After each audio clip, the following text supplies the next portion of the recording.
ask me to marry him? No. I wasn't really asking. Nor was I. Love doesn't always end well, Beastie. Trust me. Let us prove you wrong. You have done an admirable job going against your own nature to raise this child. But now, she will finally get the love of a real mother.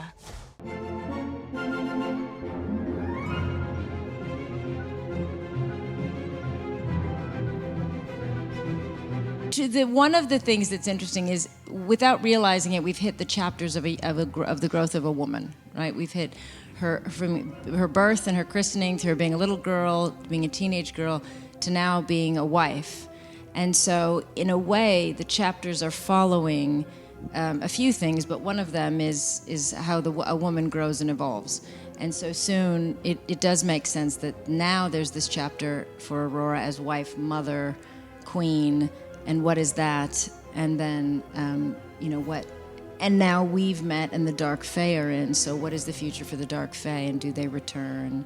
And personally, I like the idea of getting out of England in the story, like basing England, but going into the world, because we have such a diverse, the Dark Fae represent the world.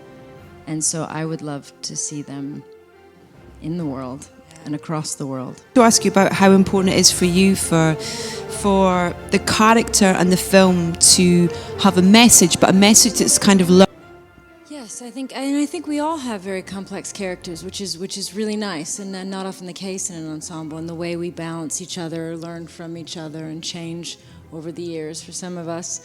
And for Maleficent, yes, I loved the first one where we went back and said, well, we think of her as evil and dark, and first movie we asked why and went deeper in. And I think most women, most people have, aren't born with a certain hardness and aggression. Something happens along your life where you lose trust, you don't feel safe, and you start to fight in a different way, and you protect yourself in a different way. And then through having a child, she finds her softness again. But then there was a question in this of, well, she's not just soft and trying to be small and cover her horns and adjust. She is a fighter, and she is a creature, and she is all these other things, and is she allowed to be both? And can she find herself or just keep apologizing for that thing within her and stay small? And so she's on her own journey to find out what that means. So I think it has beautiful messages about finding your true self and being it, embracing others. And also one of my favorite themes is that family is not made of blood. This film talks about evil and good, and in a way with what things are happening in the world right now, in the real world. Can this film Well, I think it helps to maybe identify where some of the darkness is coming from and what is the true darkness. And really in this film, the Mistress of Evil is less Maleficent and more Queen Ingrid, who is someone who... I'm going to have a soundtrack during this answer. It's okay. Queen Ingrid is, when you see a leader like her who is so angry and so hostile and so much believes that the only way to survive is to destroy the other, we make it very clear in this film that she is afraid. She is weak and she is ignorant, and that is why she is behaving that way, and that is why she is wrong, and that is why the leaders that need to take place, which would be Aurora's character in the future, are those who see the strength and diversity, appreciate environment, respect for each other, respect for themselves, and are more forward-thinking and have a different vision. So these are themes that many children, many people may see and may not really. It's not political. It's not trying to be. But I do think if in the end you're happy about the way the film ends and it feels right, I think that heads you in the right direction. I think for children it gives a nice guide.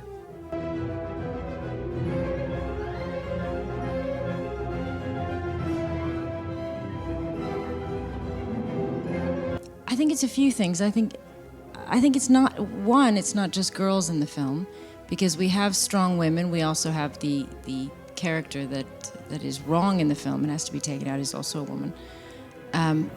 but we show very diverse types of women between our characters.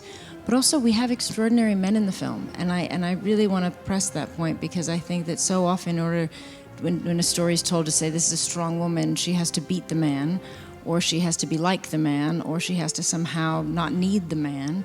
And we both very much need and love and learn from the men.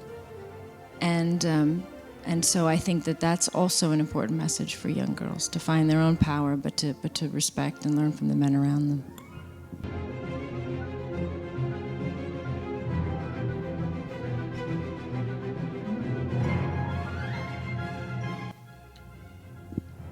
I think for me, I definitely felt a real responsibility to do the second film, because in the first film, it was the first film that I'd ever done, kind of that scale, and probably only one I've done of this scale, honestly. But so many, young kids saw the film, and especially young girls would come up to me and say, "Oh, you're Aurora," and they would look at me as the character, and I'd never had that with the character before. And so hearing that we would be doing a sequel, I felt a responsibility to those girls, for sure. And I was so excited to get to show Aurora as a young woman and grown up. Obviously in the first film, I was 14 when I did it. I was much younger, and Aurora still has those qualities, that she does, of kindness and innocence and sweetness that she embodies. So do you.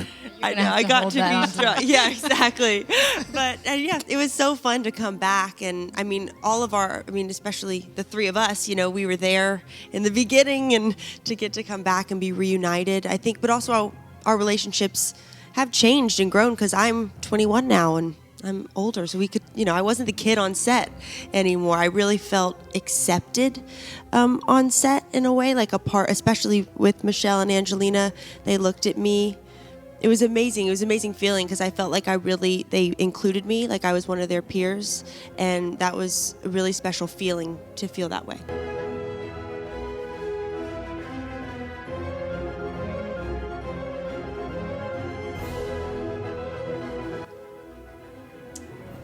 It's like the pressure that. Wow, yeah. It's kind of like. I have a lot. I do. I feel. I love being an artist. I'm not sure that's the. Of course. But there are many other things I'd like, the other aspects of my work to take over my life a little bit more. So in the years ahead, and really, I just want to raise my children well. They're all at those very special ages where you want to not miss a moment and do your best to get it right before they're out in the world on their own and having to face everything. And you hope you get all the good stuff in. So that's my main focus. But I have some other crazy ideas for future things. We'll see what happens. Please run for president.